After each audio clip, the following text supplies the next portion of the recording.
أكم. شوف تموقعهم اللاعبين الأوروبيين رائعين من الناحية التكتيكية عناصر المنتخب الأردني. على الجهة اليسرى من هنالك علي جاسم يحاول يمر، علي جاسم ما زال يرجع. لما رجع علي جاسم على الجهة اليسرى صار أقوى وأفضل.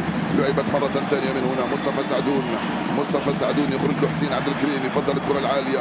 الكرات المرفوعة العالية تكون كلها في صالح الأردنيين لما يكونوا في منطقتهم بفضل الثلاثي الروسان ونسيب وأبو الذهب، والكرة ملعوبة والعرضية والقائم الثاني وخروج موفق من الحارس، والخطورة ما زال بعيدة.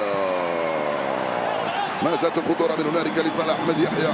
حاول يمر أحمد يحيى في المراوغة، أحمد يحيى التوزيع، أحمد يحيى إنني أشم رائحة هدف التعديل لصالح المنتخب العراقي.